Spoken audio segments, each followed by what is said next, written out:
أعوذ بالله من الشيطان اللعين الرجيم. بسم الله الرحمن الرحيم.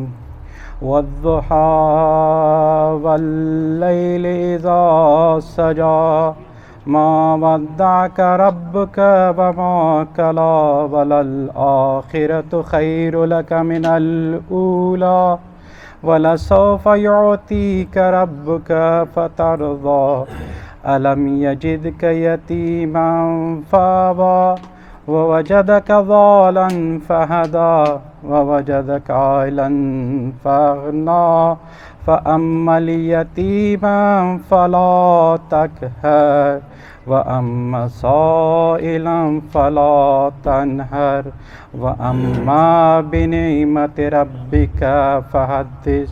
صدق الله العلي العظيم وصدق الله الرسول النبي الكريم. اللهم صل على محمد وآل محمد وعجل فرجهم.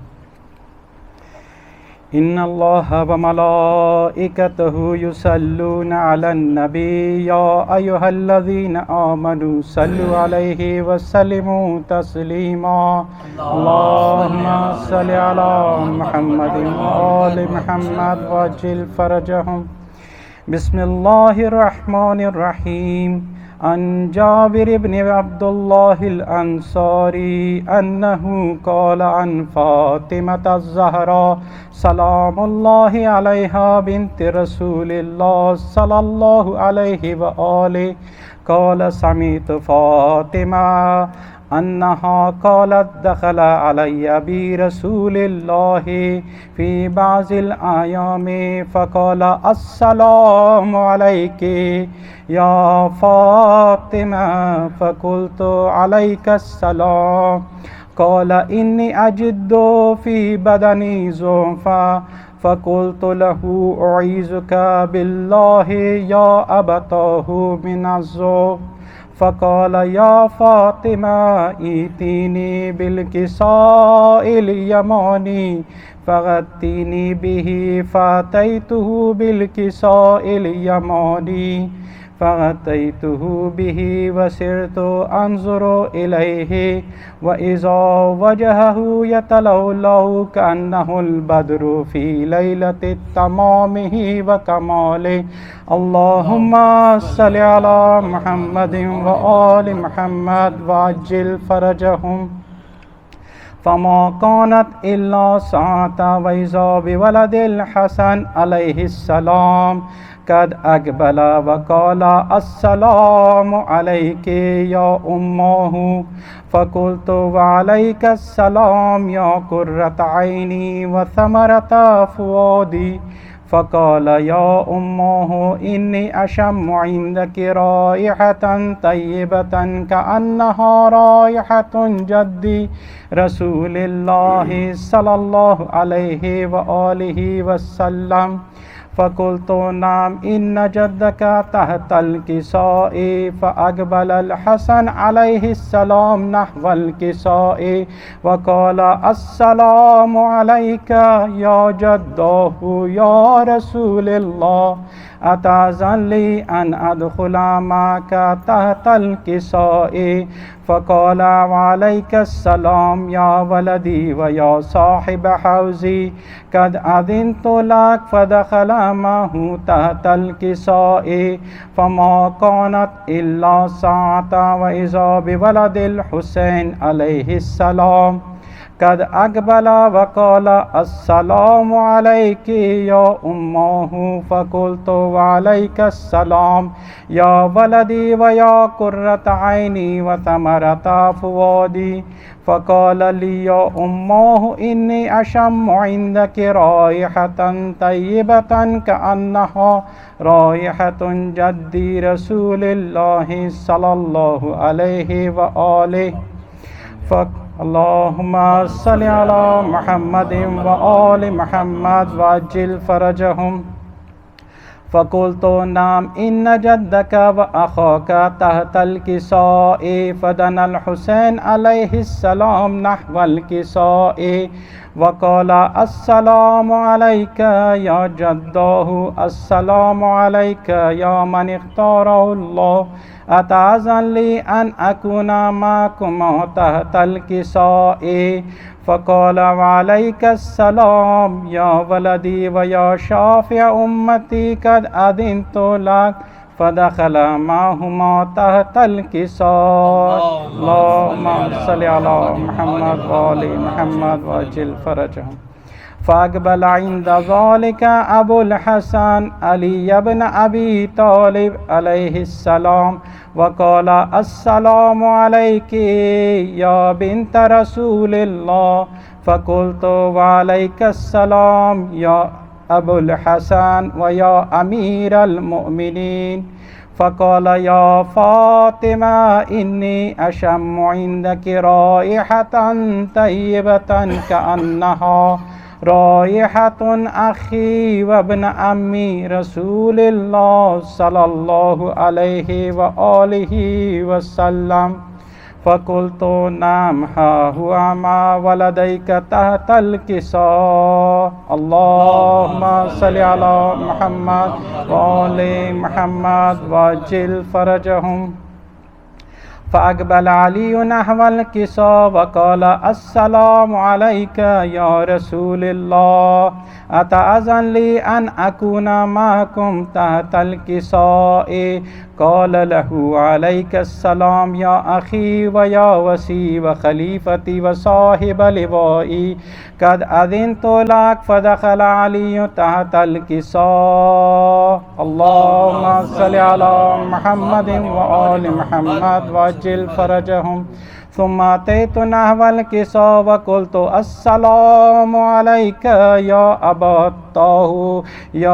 طه يا رسول الله أتأذن لي أن أكون معكم تحت الكساء اللهم صل على محمد وآل محمد وعجل فرجهم قال وعليك السلام يا بنتي ويا بضعتي قد أذنت لك فدخلت تحت الكساء فلما اكتملنا جميعا تحت الكساء أخذ أبي رسول الله بطرف الكساء وأما بيده اليمنى إلى السماء وقال اللهم إن هؤلاء أهل بيتي وخاصتي وحامتي لحمهم لحمي ودمهم دمي يؤلمني ما يؤلمهم ويحزنني ما يحزنهم أنا حرب لمن حاربهم وسلم لمن صالمهم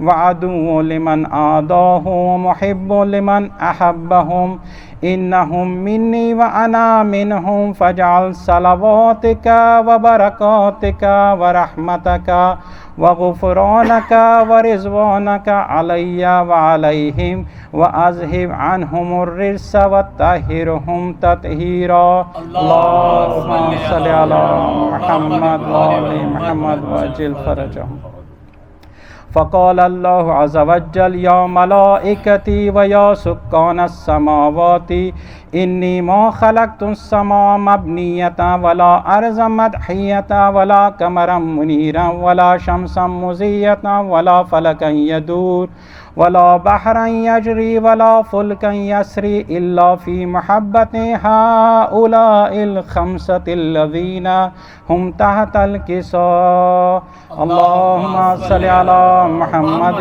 وآل محمد وعجل فرجهم فقال الأمين جبرائيل عليه السلام يا ربي ومن تحت الكساء فقال عز وجل هم أهل بيت النبوة ومعدن الرسالة هم فاطمة وأبوها وبعلها وبنوها اللهم صل على محمد وآل محمد وعجل فرجهم فقال جبرائيل يا رب أتأذن لي أن أهبط إلى الأرض لأكون معهم سادسا فقال الله نعم قد أذنت لك فهبط الأمين جبرائيل عليه السلام وقال السلام عليك يا رسول الله العلي الأعلى يقرئك السلام ويخصك بالتحية والإكرام ويقول لك وعزتي وجلالي إني ما خلقت السماء مبنية ولا أرضا مدحية ولا قمرا منيرا ولا شمسا مزية ولا فلكا يدور